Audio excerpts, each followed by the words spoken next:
In this age of mobile phones becoming even larger and larger with every release, most of the mobile phones nowadays are 6-inch or bigger in size. Do you really care about a black and white ebook reader? Is it even relevant today when you have so many tablets, mobile phones available in market, which sometimes cost much cheaper than an ebook reader itself? We'll find that out today. This is Arjun and welcome to my channel. Hey, welcome back guys. Before we get going, I just wanted to show you what an ebook reader looks like. This is my ebook reader, Amazon Kindle Oasis. This video is not going to be an in-depth review of this device, but I just wanted to show you so that you get a sense of what we are dealing with here. When you open this device, you get the book that you are reading as the front cover. You unlock the device, you get to your library, and you can open the book and start from the place where you last left. One of the very cool features of this device is you can select any word and you get the meaning of it.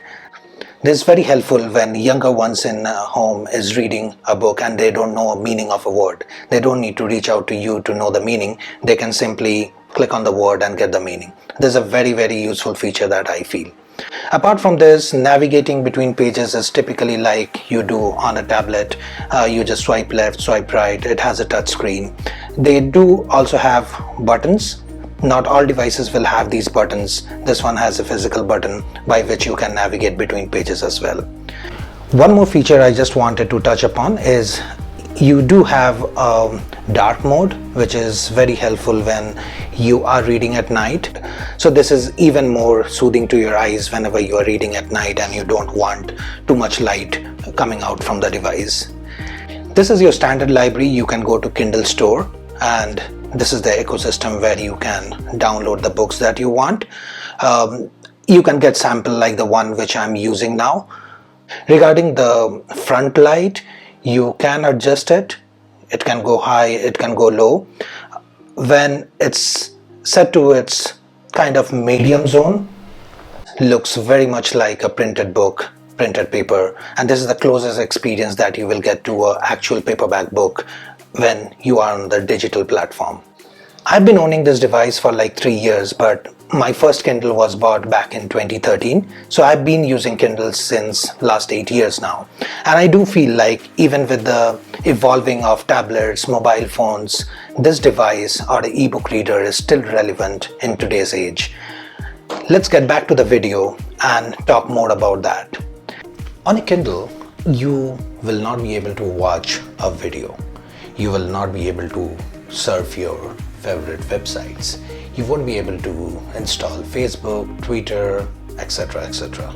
You cannot do anything other than reading books.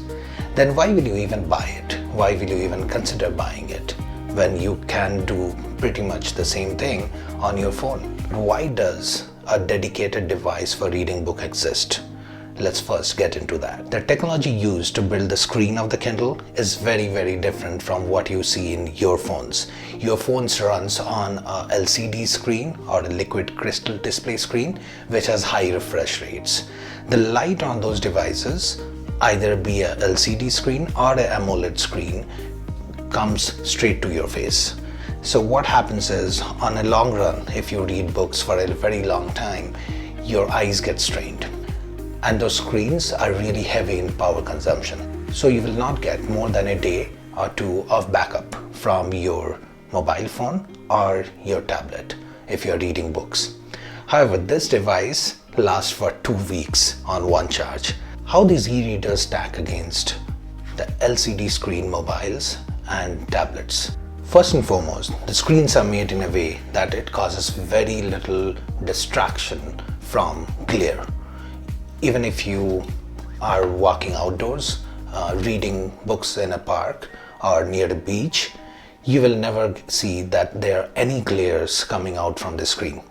The second reason why you would prefer an ebook reader over a LCD screen device is its weight. These devices are incredibly light. This one, which I have, it's around 150 grams in weight. Compared to my iPad, which weighs around 450 grams, and if you put a cover on top of it, it weighs even more. The next reason, which we already kind of touched upon, is the battery life. This device gives you at least 2 weeks of battery life if you're reading like 30 minutes a day. So that is a huge advantage that you will get over an LCD screen device. The last and no way the least is these devices, since they don't allow you to browse internet, don't allow you to browse or install third-party applications, you will literally have no distractions on these. There will be no notification popping up from the top saying that, hey, you got a new follower, or somebody liked your video, or somebody put a comment on your post. So those kind of distractions are totally gone with this device. Now we have made it clear that this device is not a LCD screen device. This device is not a tablet replacement. Now let's get into how this stacks up against their paperback counterparts. One of the biggest advantage of ebook readers is the ability and flexibility of these devices, where you can carry your entire library of books in just this one thin device. And it looks, when you are reading, it doesn't really feels like a LCD screen, so you can always feel like you are having your library always at your fingertips. The other reason which I feel it makes really advantageous to have an ebook reader is the ability to sideload books onto this device. You can practically download PDF books, you can even download ebooks from internet and sideload it. Please make sure that whatever content you are sideloading in it is legally purchased by you and you are not promoting piracy. The third very important point is most of these devices are kind of attached to their seller's ecosystem, like Kindle is attached to Amazon's ecosystem. These ecosystems are very mature, especially the Amazon's one. The other one is Kobo's ecosystem, which is also pretty mature in US. They are not very popular here. In India, I think Amazon should be your kind of default choice because we don't have too many options here. So their ecosystem has like millions of books on their store, which you can purchase, borrow, and some of these comes as part of their services like Amazon Prime. Amazon Prime gives you access to a lot of books as part of your Prime membership. If you read more, you can subscribe to their Kindle Unlimited program, which gives you like millions of books with just $200 a month.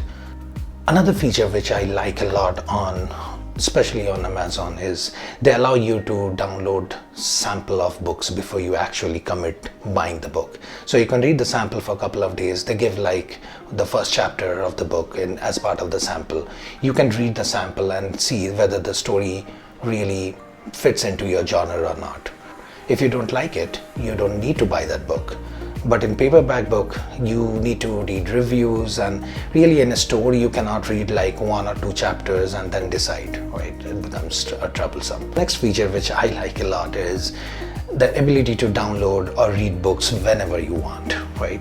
Unlike a paperback book where you need to go and purchase or order online and wait for a couple of days for the book to arrive, you can get your books downloaded literally when you want. The other advantage which really greatly applies to me is I'm a nighttime reader. I normally read before going to bed. So there are 2 problems with that. With paperback books, you need to have the light on or need to have a table lamp next to you to read that book, because you need light to read the book. But this thing has light inbuilt into it. It's front lit, as I said. So it allows you to read discreetly without disturbing others. I feel that's really important when you are staying with your family and sharing your bed space. The other problem which I kind of face with paperback books is, as I said, I read at night and I often fall asleep while reading the books. Next morning I wake up and my new book is all crumbled up. So this is something that doesn't happen with this device. This is well built. These were some of the reasons why you would consider getting into ebook readers if you are into paperback reading, right? What are some of the things that you will not get in an ebook reader that you get on a paperback book? The first and foremost is you cannot sniff an ebook when you buy it newly. It will smell the same. But I know some people love that new smell from a paperback book. That is something that you will not get here. The feel of that wonderful book cover that you buy is immensely satisfying. Totally understand that. You are not going to get that on an ebook reader. If you have decorated your living room with all the reading titles that you have and it looks awesome, That is something also you will not get on an ebook reader. And at last, of course, you cannot lend this or a book inside this to your friend. You will have to lend this whole thing, which might not be a good idea. Apart from this, there are a few types of books that does not really render very well on an ebook reader. If you're into reading a lot of comic books, which has a lot of pictures into it, those will not render very good on an ebook reader.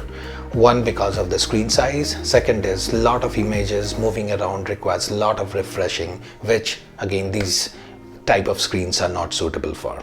If you have a lot of PDFs which you already have on your hard drive, you can move them here, you can read them here, but PDF files do not render really good on these devices. To summarize today's discussion, when will you consider buying an ebook reader?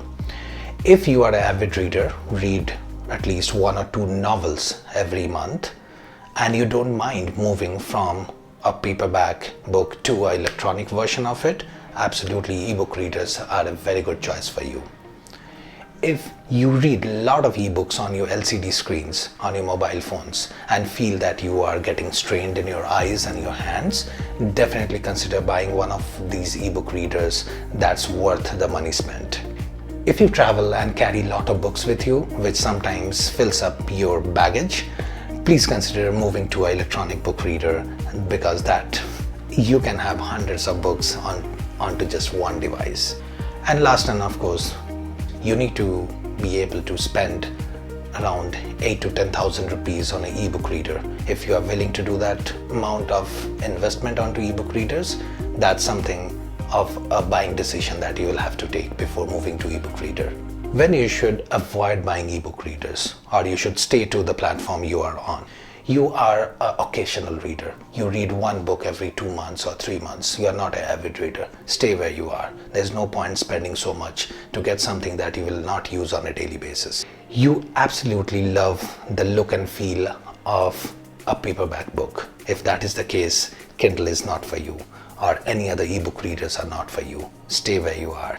If you are hoping that this device you will spend like 10,000 rupees will be a multi-purpose device where you can make calls, have video chats with friends, get into Netflix to watch a series, this device is not going to do that for you. So please stay away from it in that case. That's all I had today.